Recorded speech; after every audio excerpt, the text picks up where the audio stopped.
आप सभी दर्शकों का बहुत बहुत स्वागत है लोकस्वर पर। मैं हूं आपके साथ दिलीप जगवानी। खबरों का सिलसिला शुरू करते हैं हेडलाइंस के साथ।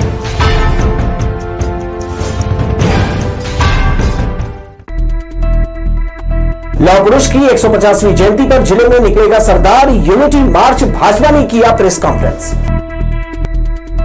6 नए रेत घाट से अरबा को ज्यादा ढोने की तैयारी। प्रशासन का अवैध उत्खनन रोकने का दावा। बड़े अधिकारी की गंदी हरकतों की 60 दिनों बाद भी नहीं मिली जांच रिपोर्ट। पीड़िता रेलवे की महिला क्लर्क। और डिग्रियों से घिरा अवसर की तलाश में युवा वर्ग बाजार की जरूरतों से नहीं जुड़ रही क्लासरूम की थ्योरी। आइए खबरें देख लेते हैं विस्तार से। लौह पुरुष सरदार वल्लभ भाई पटेल की 150वीं जयंती के उपलक्ष्य में जिले में सरदार एट 150 यूनिटी मार्च का आयोजन किया जाएगा। एक प्रेस कॉन्फ्रेंस में केंद्रीय राज्य मंत्री तोखन साहू ने कहा, इस आयोजन का उद्देश्य समाज में एकता, स्वच्छता और राष्ट्र प्रेम की भावना को सशक्त बनाना है। जिले के सभी 6 विधानसभा क्षेत्रों में यह यात्रा 3 चरणों में निकाली जाएगी। प्रेस कॉन्फ्रेंस को केंद्रीय राज्य मंत्री और बिलासपुर सांसद तोखन साहू के अलावा बिल्हा विधायक धर्मलाल कौशिक, शहर विधायक अमर अग्रवाल, महापौर पूजा विधानी ने भी संबोधित किया। बताया गया कि पहले चरण की यात्रा 11 नवंबर को बिलासपुर, बिल्हा और बेलतरा विधानसभा की मां काली मंदिर परिसर तिफरा से शुरू होगी। राजीव गांधी चौक, नेहरू चौक, देवी चौक, शनिचरी, भारत माता चौक, तारबहार होते हुए यात्रा शहर पहुंचेगी। रास्ते में आने वाले सभी स्कूलों के विद्यार्थी यात्रा का स्वागत करेंगे। काली मंदिर प्रांगण में स्वदेशी भारत, आत्मनिर्भर भारत शपथ, नेहरू चौक में स्वच्छता दीदियों का सम्मान, देवीनंदन चौक में भारत माता की प्रतिमा में माल्यार्पण, गोल बाजार में बाजार संपर्क, मां बिलासादाई की प्रतिमा पर माल्यार्पण किया जाएगा। चाटीडी चौक में भारत माता की प्रतिमा में माल्यार्पण कर स्वच्छता दीदियों का यहां सम्मान किया जाएगा। सरकंडा के शबरी माता कॉलेज में राष्ट्रीय एकता पर आधारित सांस्कृतिक कार्यक्रम आयोजित किए जाएंगे। इस चरण में लगभग 2000 से अधिक प्रतिभागी शामिल होंगे। लौह पुरुष सरदार वल्लभ भाई पटेल की 150वीं जयंती है। सरदार पटेल का भारत में अनन्य योगदान है। उनके योगदान को याद करने के लिए, उसे स्मरण करने के लिए, उससे देश आगे बढ़े, एकता के सूत्र में बंधे रहे। इसलिए माननीय हमारे देश के यशस्वी प्रधानमंत्री श्री नरेंद्र मोदी जी ने यूनिटी मार्च निकालने का निर्णय लिए है। सभी सांसदों को अपने संसदीय क्षेत्र में 3 दिन की पदयात्रा करनी है। तो हम 3 दिन की पदयात्रा करेंगे, विवरण आपको दे दिया जाएगा। 3 दिन की पदयात्रा में आप सभी नागरिक, सभी हमारी माताएं बहनें, हमारे युवा साथी सब लोग आमंत्रित हैं। लौह पुरुष सरदार वल्लभ भाई पटेल की 150वीं जयंती के उपलक्ष्य में 11 नवंबर से 13 नवंबर तक 3 चरणों में सरदार एट 150 यूनिटी मार्च का आयोजन के तहत वेद परसदा में राधाकृष्ण मंदिर में दर्शन कर पदयात्रा, अनुविभागीय अधिकारी राजस्व कार्यालय प्रांगण में एक पेड़ मां के नाम वृक्षारोपण, जोंधरा चौक में रंगोली और स्वर्गीय अमरनाथ साव की प्रतिमा में माल्यार्पण, हाई स्कूल प्रांगण में सभा आयोजित की जाएगी। इस चरण में भी लगभग 1800 प्रतिभागी शामिल होंगे। कैमरामैन सतीश साहू के साथ दिलीप जगवानी, लोकस्वर, बिलासपुर। आम जनता को राहत पहुंचाने के लिए सरकार बिजली दरों पर फिर से समीक्षा कर रही है। बिजली विभाग ने इस प्रस्ताव की फाइल मुख्यमंत्री सचिवालय भेज दी है। मंजूरी मिलने के बाद इसे मंत्रिमंडल की बैठक में रखा जाएगा। अगर नया प्रस्ताव लागू होता है तो वर्तमान में आने वाला 800 से 900 रुपए का महीने का बिल घटकर लगभग 450 रुपए तक आ सकता है। इससे गरीब और मध्यम वर्गीय परिवारों पर पड़ रहा आर्थिक बोझ काफी कम हो जाएगा। हाफ बिजली बिल योजना की शुरुआत 1 मार्च 2019 को तत्कालीन कांग्रेस सरकार ने की थी। इसका उद्देश्य घरेलू उपभोक्ताओं को महंगाई से राहत देना था। इस योजना के तहत 400 यूनिट तक बिजली की खपत करने वालों को बिल की आधी राशि जमा करना पड़ता था। कुछ माह पहले मौजूदा सरकार ने इस योजना की सीमा 400 यूनिट से घटाकर 100 यूनिट कर दी, जिससे बिजली बिल दोगुने हो गए। अब सरकार इसे फिर से बढ़ाकर 200 यूनिट करने की तैयारी में है ताकि जनता को राहत मिल सके। कांग्रेस ने चुनाव आयोग पर भाजपा के एजेंट के रूप में काम करने का आरोप लगाया है। नेताओं ने मतदाता सूची पुनरीक्षण अभियान को भाजपा को फायदा पहुंचाने का प्रयास बताया। दिग्विजय सिंह ने मतदाता सूची में गड़बड़ी का आरोप लगाया और कहा कि लोगों को अपनी नागरिकता साबित करनी पड़ रही है। मध्य प्रदेश में नेता प्रतिपक्ष उमंग सिंघार ने चुनाव आयोग पर वोट चोरी का आरोप लगाया। गौरतलब है कि छत्तीसगढ़ कांग्रेस ने विशेष गहन पुनरीक्षण SIR अभियान की मॉनिटरिंग के लिए बड़ी पहल करते हुए केंद्रीय निर्देश पर 14 सदस्यीय निगरानी समिति बनाई है। पूर्व मंत्री मोहन मरकाम को समिति का संयोजक बनाया गया है। हर संसदीय क्षेत्र के लिए अलग प्रभारी तय किए हैं। आरोप और समिति गठन पर जवाब देते हुए केंद्रीय राज्य मंत्री तोखन साहू ने कहा कि सूची की शुद्धता के लिए यह कदम उठाना बेहद जरूरी है। कांग्रेस निगरानी करे, इससे फर्क नहीं पड़ता। फर्जी और एक से अधिक जगह नाम है तो वो काटे जाएंगे। निगरानी समिति बनाए, कुछ भी समिति बनाए, उसमें दिक्कत नहीं है, लेकिन कांग्रेस पार्टी SIR को लेकर के देश के सामने हमेशा झूठ बोलती है। भाई, मतदाता सूची में शुद्धिकरण होनी चाहिए। यदि कोई व्यक्ति नौकरी पेशा वाला है, एक जगह नाम जुड़ गया, ट्रांसफर होकर के दूसरी जगह चला गया, दूसरी जगह जुड़ गया, तीसरी जगह चला गया, तीसरी जगह जुड़ गया, लेकिन पहले जगह का नाम कटा नहीं है, तो एक व्यक्ति का एक जगह नाम होना चाहिए। इसमें कांग्रेस पार्टी को आपत्ति क्या है? और यदि कोई फर्जी तरीके से नाम जुड़वाए हैं, एक ही घर में 100-200 लोग कैसे रह सकते हैं? लेकिन उसमें पता है एक ही घर में 100-200 लोगों का नाम जुड़ा रहता है, यानी फर्जी ढंग से नाम जुड़वाए हैं। बिलासपुर जिले में एसीबी की टीम ने बड़ी कार्यवाही करते हुए सीपत के नायब तहसीलदार देश कुमार कुर्रे को 50,000 रुपए की रिश्वत लेते रंगे हाथ पकड़ा है। डीएसपी एसीबी अजितेश सिंह ने बताया कि ग्राम बिटकुला निवासी प्रवीण पाटनवार ने शिकायत की थी कि नायब तहसीलदार देश कुमार कुर्रे फौर्ती दर्ज कर नाम चढ़ाने के एवज में 1.5 लाख रुपए की मांग कर रहा है। शिकायत की पुष्टि के बाद ट्रैप की योजना बनाई गई और सोमवार को आरोपी देश कुमार को एनटीपीसी सीपत स्थित कॉफी हाउस में रिश्वत लेते हुए धर दबोचा गया। एसीबी ने आरोपी से 50,000 रुपए बरामद कर भ्रष्टाचार निवारण अधिनियम की धारा 7 के तहत मामला दर्ज किया। पिछले 1.5 साल में एसीबी बिलासपुर की यह 37वीं सफल ट्रैप कार्यवाही है। बिलासपुर जिले में रेत की किल्लत अब जल्द खत्म हो सकती है। जिला प्रशासन ने निर्माण कार्यों के बढ़ते दबाव और अवैध खनन पर नियंत्रण के लिए 6 नए रेत घाट खोलने की प्रक्रिया तेज कर दी है। 3 घाटों की जन सुनवाई पूरी हो चुकी है, जबकि बाकी के लिए शासन की स्वीकृति का इंतजार है। जिले में इन दिनों निर्माण कार्यों और आवासीय प्रोजेक्ट्स की संख्या तेजी से बढ़ रही है। ऐसे में रेत की मांग भी लगातार बढ़ती जा रही है।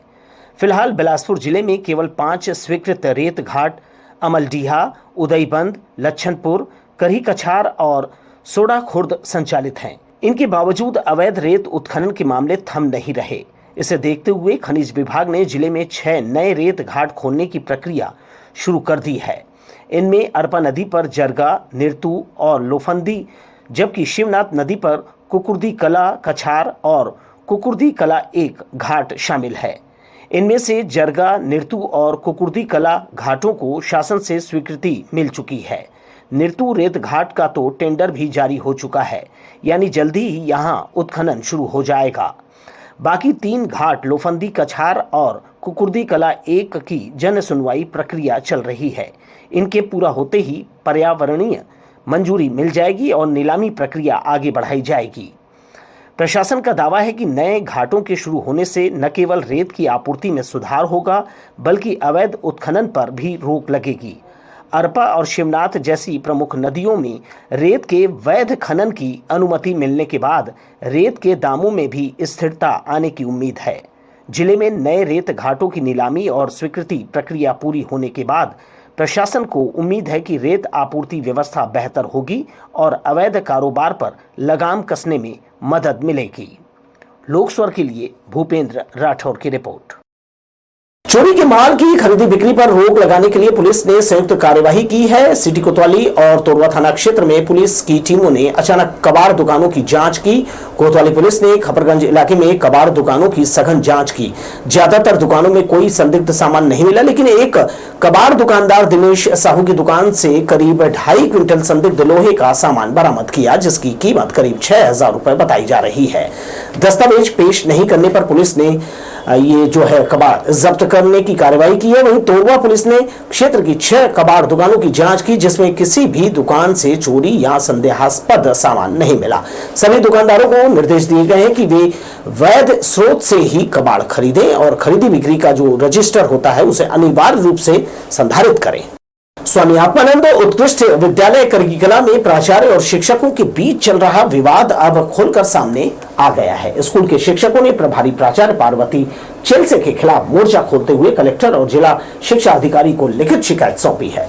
शिक्षकों का आरोप है कि प्राचार्य का व्यवहार मनमाना और अपमानजनक है, जिससे स्कूल का वातावरण तनावपूर्ण बना हुआ है। शिक्षकों ने आरोप लगाया कि प्रभारी प्राचार्य पार्वती चंद से शिक्षकों से अभद्र भाषा का प्रयोग करती हैं और अक्सर धमकाने का प्रयास भी करती है। उनका कहना है कि जिले के अन्य स्वामी आत्मानंद विद्यालयों में प्रतिनियुक्ति से जो शिक्षकों को हर महीने की 30 तारीख तक वेतन मिल जाता है, जबकि करगी कला स्कूल में भुगतान 10 तारीख के बाद किया जाता है। इससे पहले 10वीं और 12वीं बोर्ड परीक्षा के दौरान स्कूल में सामूहिक नकल का मामला सामने आया था, जिसे संभागीय शिक्षा अधिकारी ने पकड़ा था।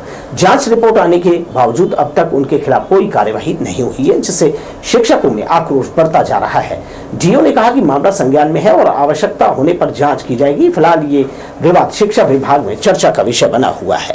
प्राचार्य के द्वारा उनको हमने निर्देश दिया था कि दिवाली के पहले, शासन का ही आदेश था, दिवाली के पहले सभी शिक्षकों को वेतन हो जाए, लेकिन किस कारण से उन्होंने विलम्ब किया है ये समझ में नहीं आया। मैं उनसे बाबू से पूछा, कल आया था तो, कि सर तबीयत ठीक नहीं थी मेरी, इस कारण मैं नहीं बना पाया, ये बाबू का कहना हुआ है।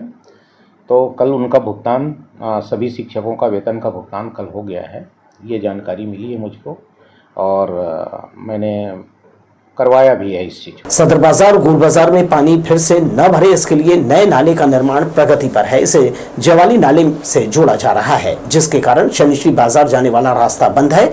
यहाँ के नागरिक और व्यापारी एक दशक से बरसाती पानी भरने की समस्या से परेशान थे।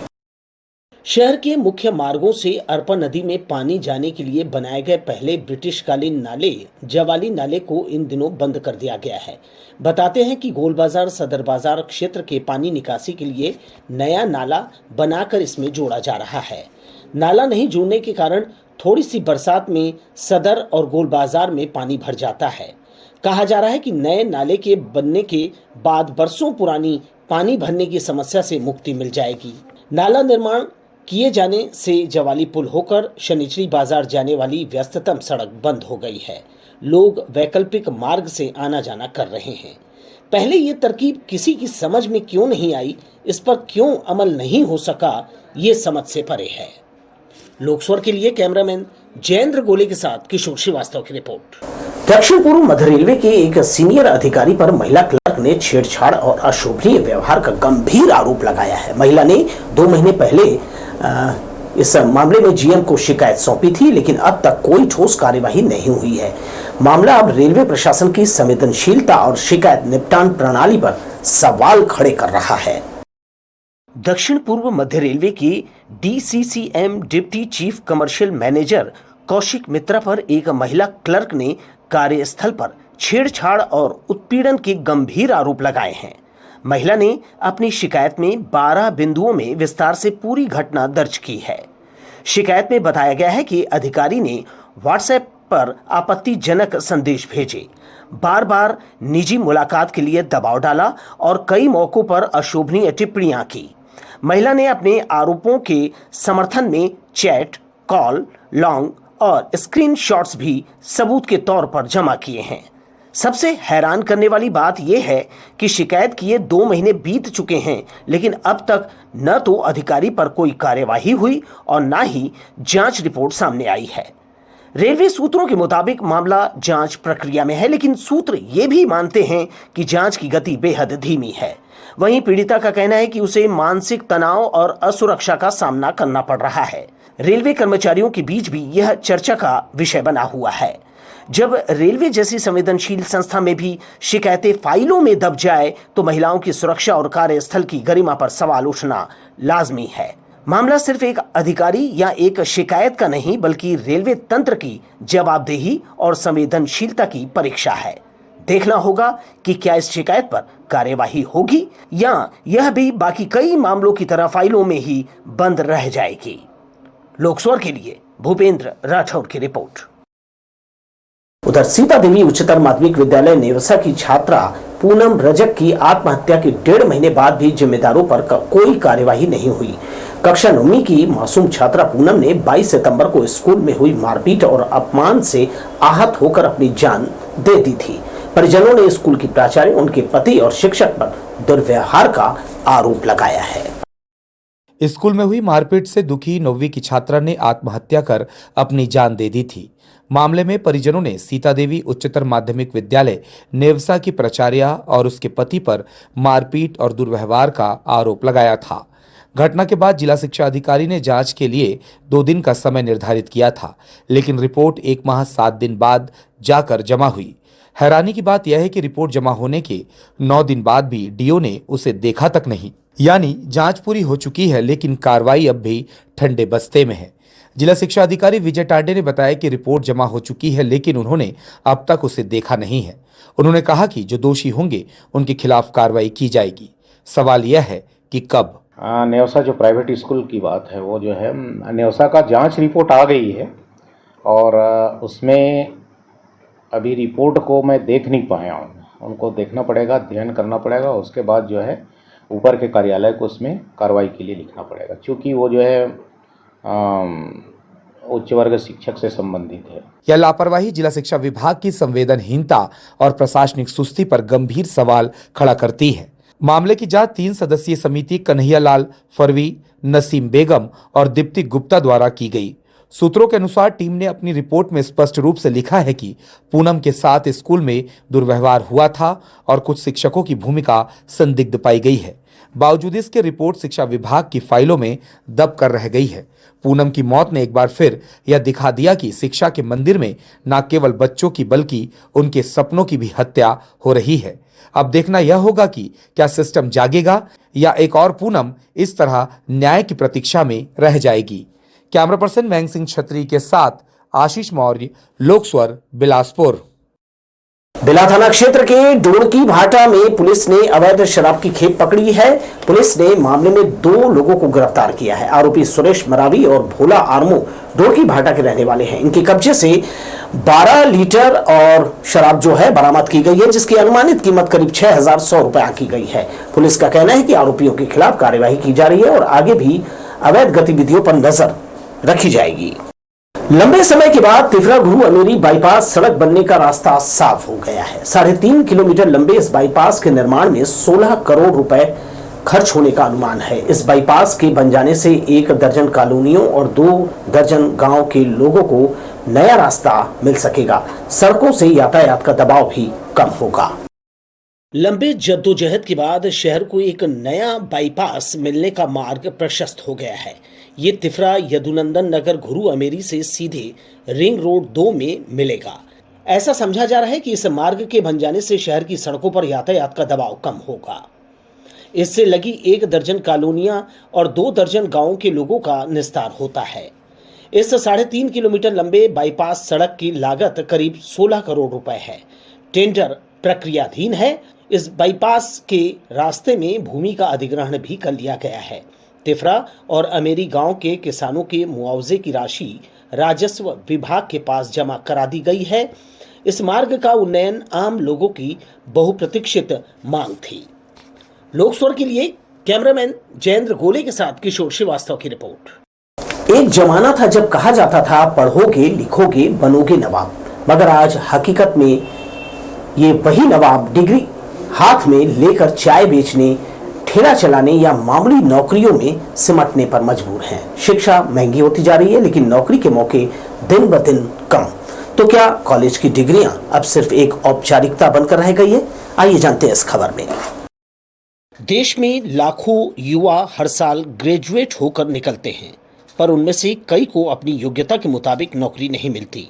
किसी के पास बीए की डिग्री है तो कोई इंजीनियरिंग या एमबीए कर चुका है, लेकिन हाथ में ठेले की पकड़ या कॉल सेंटर की सीमित सैलरी।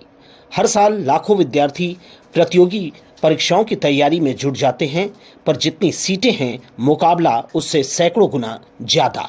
का जवाब नहीं बोल सकते। पढ़ना घर वाले, कई लोग घर वालों के लिए पढ़ लेते हैं, कई लोग डिग्री मात्र के लिए पढ़ लेते हैं, फिर अपना बिजनेस स्टार्ट कर लेते हैं। इसको नहीं करूँगी तो रायपुर में जाके 1 साल का डिप्लोमा कोर्स करके अपना खुद का एक एंट्रेंस एग्ज़ाम क्लियर करके अपना गवर्नमेंट जॉब। ग्रेजुएशन अब एलिजिबिलिटी के लिए किया जाता है, क्योंकि हर प्रतियोगी परीक्षा में ग्रेजुएट होना जरूरी है। यही वजह है कि लाखों छात्र सिर्फ इसलिए कॉलेज जा रहे हैं ताकि वे एक और फॉर्म भर सके। पर जब साल दर साल रिजल्ट नहीं आता तो आखिर इतने सालों की मेहनत और महंगी शिक्षा का क्या मतलब रह जाता है। एजुकेशन ज़रूरी है, वो एटिकेट्स लाता है लोगों के अंदर, लेकिन स्किल्स भी ज़रूरी है। और रोज़गार खाली एक ही चीज़ पे नहीं होता कि मेरे को जॉब ही करना है, बहुत सारी चीज़ें ऐसी हैं जो खुद से कर सकता है आदमी। मैं खुद 2 लोग को जॉब दे के रखा हूँ, मेरे पास 2 स्टाफ है।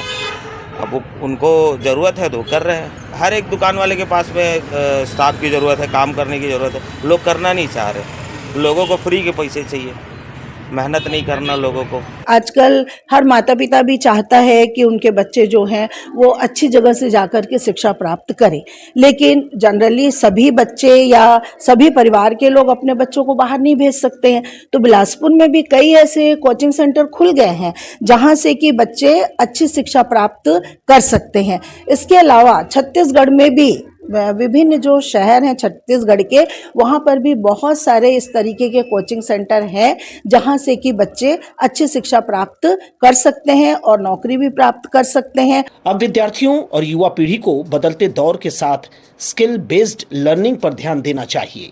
किताबों से निकली बातें तभी मायने रखेंगी जब वो जिंदगी में काम आएगी। क्लासरूम की थ्योरी अगर बाजार की जरूरतों से जुड़ जाए तभी शिक्षा सच में रोजगार दे पाएगी। लोकस्वर के लिए कैमरामैन सतीश साहू के साथ ए दिव्या की रिपोर्ट। राघवेंद्र राव सभा भवन में पुस्तक मेला लगाया गया है, जहां राष्ट्रीय अंतर्राष्ट्रीय स्तर पर ख्याति प्राप्त लेखकों की 10,000 पुस्तकें हैं। प्रतियोगी परीक्षाएं दे रहे छात्र छात्राओं के लिए भी ज्ञान का भंडार है। कहते हैं कि पुस्तकें सच्चा साथी होती है, लेकिन मोबाइल में ज्ञान खोजने वाले गहरे ज्ञान को पाने से वंचित हो गए हैं। युवा वर्ग नई जानकारियां लेने के लिए मोबाइल की स्क्रीन पर खो गए हैं, लेकिन ये गहरा ज्ञान नहीं देता।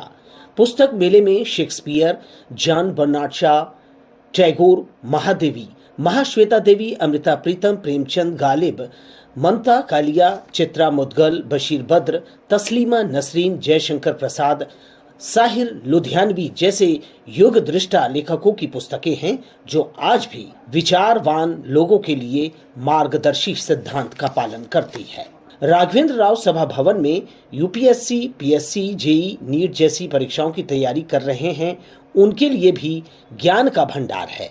यहाँ वर्णमाला से लेकर पूर्व राष्ट्रपति राधाकृष्णन, अबुल कलाम की पुस्तकें हैं जो ज्ञान के जिज्ञासुओं के लिए एक वरदान जैसा है। पुस्तकें ही है जो व्यक्ति के जीवन में ज्ञान का प्रकाश भरती है। लोकस्वर के लिए कैमरामैन जयेंद्र गोले के साथ किशोर श्रीवास्तव की रिपोर्ट। लगातार कार्यवाही के बाद भी शिक्षा के मंदिर को दूषित और शर्मसार करने का सिलसिला थमने के बजाय बढ़ता ही जा रहा है। शराब के नशे में स्कूल आने वाले एक प्रधान पाठक को निलंबित किया गया है। यह मामला भी मस्तूरी विकासखंड से 3 दिन पहले सामने आया था। शासकीय पूर्व माध्यमिक स्कूल नेवारी के शिक्षक और प्रभारी प्रधान पाठक हितेंद्र तिवारी का ये वीडियो वायरल हुआ था, जिसमें वे शराब के नशे में धुत होकर स्कूल पहुंचे। इतनी ज्यादा शराब पी रखी थी कि वो चल भी नहीं पा रहे थे। स्कूल में पढ़ने वाले कुछ बच्चों ने शराबी शिक्षक को सहारा देकर जमीन से उठाया, जिसके बाद भी वो लड़खड़ाकर गिर पड़ा। गांव के सरपंच से मिले इस शर्मनाक वीडियो पर तुरंत एक्शन लेते हुए जिला शिक्षा अधिकारी ने निलंबन का प्रस्ताव संयुक्त संचालक आरपी आदित्य को भेजा। वहां से सोमवार को आरोपी शिक्षक को निलंबित करने का आदेश जारी किया गया। 4 नवंबर को हुए भीषण रेल हादसे का दर्द अब भी जारी है। हादसे में घायल एक और यात्री पवन गढ़वाल ने इलाज के दौरान दम तोड़ दिया। इस तरह मृतकों की संख्या बढ़कर 12 हो गई है, जबकि कई घायल अभी भी सिम्स और रेलवे अस्पताल में जिंदगी की जंग लड़ रहे हैं। जानकारी के मुताबिक पवन गढ़वाल का इलाज सिम्स अस्पताल में चल रहा था। हालत में सुधार के बाद उन्हें छुट्टी दे दी गई थी, लेकिन रविवार देर रात अचानक तबीयत बिगड़ने पर परिजन उन्हें फिर सिम्स लेकर पहुंचे, जहां डॉक्टरों ने मृत घोषित कर दिया। पवन की मौत की खबर से परिवार और मोहल्ले में मातम छा गया है। सभी को यही उम्मीद थी कि अब वो पूरी तरह ठीक हो जाएगा। रेल हादसे की ये नई मौत एक बार फिर उस भयावह दिन की याद दिला गई। सवाल अब भी वही है, आखिर कब तक बेगुनाह यात्रियों की जान लापरवाही की भेंट चढ़ती रहेगी और कब मिलेगी सुरक्षित यात्रा की गारंटी? हाँ, लगभग 2 से 3 लोग जो मेरी जानकारी है वो सीवियरली इंजर्ड थे। उस वक्त तो बच गए थे, बट सीवियरली इंजर्ड थे, जिंदगी और मौत के बीच झूल रहे थे। तो दुखद है कि एक और मृत्यु हो गई इसमें। भारतीय महिला क्रिकेट टीम ने हाल ही में आईसीसी वर्ल्ड कप अपने नाम कर इतिहास रच दिया। इसी जीत का हिस्सा अब शहर की क्रिकेट अकादमी भी बन रही है। जो नन्ही बेटियों को बैट और गेंद थमाने के साथ उनके सपनों को उड़ान भी दे रही है। आईसीसी महिला वर्ल्ड कप 2025 वो क्षण जब भारत की बेटियों ने दुनिया को दिखा दिया कि खेल मानसिक दृढ़ता और अटूट जज्बे की कहानी है। हरमनप्रीत कौर की कप्तानी में भारतीय टीम ने जब साउथ अफ्रीका को हराया और स्मृति मंधाना की रनों की पारी ने मैच का रुख पलट दिया, तब लाखों लड़कियों ने टीवी स्क्रीन के उस पार खुद को मैदान में देखा। वर्ल्ड कप को रिप्रेजेंट कर ही रहे हैं। अभी आपने देखा रिसेंटली कि क्रिकेट का मैच हुआ, उसमें हमारी बच्चियों ने वर्ल्ड कप को जीत लिया है। तो हमारे भारत की लड़कियों में, हमारे भारत की नारियों में बहुत ज़्यादा टैलेंट है और वो निखर कर सामने भी आ रहा है। बीच में कुछ समय ऐसा था जिस समय कि कुछ समाज में, हर समाज में समय के साथ कुछ कुरीतियाँ आती हैं, लेकिन हमारे समाज की ये विशेषता है कि हम अपनी कुरीतियों को बहुत जल्दी उससे हम रिकवर हो जाते हैं और आगे बढ़ना ही हमारे समाज का एक वो है। इसी जज्बे को बिलासपुर की फाउंडेशन क्रिकेट एकेडमी भी आगे बढ़ा रही है। यहाँ लड़कियों को फ्री क्रिकेट कोचिंग दी जाती है ताकि किसी बेटी का सपना पैसों की कमी में दम ना तोड़ दे। एकेडमी के संस्थापक का मानना है कि खेल ट्रॉफी जीतने का साधन नहीं बल्कि आत्मविश्वास और अनुशासन सीखने का जरिया है। मैं 2022 से 3-4 साल से। हाँ। आपकी इंस्पिरेशन कौन? मेरी इंस्पिरेशन पहले तो बॉयज़ में यूजी सहल जो लेग स्पिनर है, उसके बाद से गर्ल्स में स्मृति मंधाना। एकेडमी की तरफ से आपको किस तरीके का सपोर्ट मिलता है? एकेडमी की तरफ से बहुत अच्छा सपोर्ट मिलता है, कोचिंग भी अच्छी है यहाँ की और गर्ल्स को तो बहुत सपोर्ट मिलता है यहाँ से। घर पे पेरेंट्स सपोर्ट करते हैं आपकी गेम को? हाँ, घर पे पेरेंट्स सपोर्ट करते हैं बहुत अच्छा। सराउंडिंग्स में कैसी बात होती है? मतलब अच्छा कर रहे हो, पूरे पहले प्लेयर हो जो क्रिकेट के लिए आए हो गर्ल्स में आप। हाँ। ऐसे सब बोलते हैं और फैमिली में फर्स्ट प्लेयर हो आप। स्टेट के बाद अचीवमेंट करना चाहती हूँ, जैसे कि खेलना है, अभी प्रैक्टिस हो ही रहा है इंडिया के। आज जब बेटियां बल्ले से शतक ठोक रही हैं और दुनिया भर में भारत का तिरंगा लहरा रही है, तब ये पहल आने वाली पीढ़ी के लिए उम्मीद की मशाल बन चुकी है। इन नन्ही क्रिकेटरों की आंखों में चमक है, वही चमक जो शायद कल भारतीय जर्सी में पूरे विश्व को दिखेगी। पहली बात तो मैं महिला क्रिकेट टीम को और देशवासियों को बहुत बहुत बधाई देना चाहूँगा। इतनी बड़ी उपलब्धि है, महिला क्रिकेट टीम ने वर्ल्ड कप जीता है और ये वर्ल्ड कप जीत के ना ही उन्होंने इतिहास रच दिया है, बट दुनिया के सामने ये साबित कर दिया है कि जो एक ऑर्थोडॉक्स थिंकिंग थी, पुरानी सोच थी भारतीय नारी को लेके, इंडियन वुमेन को लेके कि वो सिर्फ घर में खाना पका सकती हैं, उसको झुठला दिया है, उसको गलत साबित कर दिया है और अपने आप को एक वर्ल्ड प्लेटफॉर्म पे प्रूव कर दिया है कि बाहर निकल के भारतीय नारी, आज की भारतीय नारी कुछ भी कर सकती है। शहर में हो रही यह पहल बताती है कि महिला सशक्तिकरण मैदान की मिट्टी में पसीना बहाने से आता है। आज की ये बेटियां कल का भारत बदलेगी, बल्ले से, हौसले से और अपने हर सिक्स से इतिहास लिखेंगी। लोकस्वर के लिए कैमरामैन सतीश साहू के साथ दिव्या की रिपोर्ट। पुलिस लाइन के मैदान में नई उम्र के बच्चों की नर्सरी तैयार की जा रही है। यह गुरुतर दायित्व पूर्व हॉकी खिलाड़ियों ने शुरू किया है। सन 80 के दशक में बिलासपुर में हॉकी का स्वर्णकाल था, जिसे बाद के नेताओं ने भुला दिया। नया प्रयास हॉकी का स्वर्णकाल फिर से पुनर्जीवित करने के लिए किया जा रहा है। पुलिस मैदान में हॉकी के 100 बरस पूरे होने पर बच्चों की नर्सरी तैयार की जा रही है। पूर्व हॉकी खिलाड़ियों ने यह संकल्प लिया है कि हॉकी के स्वर्णिम युग को वापस लाया जाए। हॉकी के पूर्व इतिहास में नजर डाली जाए तो शहर के मसानगंज, जराभाटा, जूनी लाइन, गोंडपारा जैसे मोहल्लों में हॉकी के खिलाड़ी भरे पड़े रहते थे। यही कारण है कि शहर के तत्कालीन मंत्री BR यादव ने पुलिस मैदान में हर साल स्वर्ण कप स्पर्धाएं कराई, लेकिन इसके बाद के सियासतदारों ने इस राष्ट्रीय खेल के प्रति समझ नहीं होने के कारण इसे आगे नहीं बढ़ाया। एक तरह से स्वर्ण कप हॉकी का स्वर्णिम दौर भुला दिया गया। तब इस खेल में दिल्ली, पंजाब, हरियाणा सेना की टीमें यहाँ खेलने आया करती थी। क्लॉडियस जैसे ओलंपिक खेले लोगों ने इसे बढ़ावा दिया, लेकिन सभी अनदेखी की मार के सामने एक याद बनकर रह गए।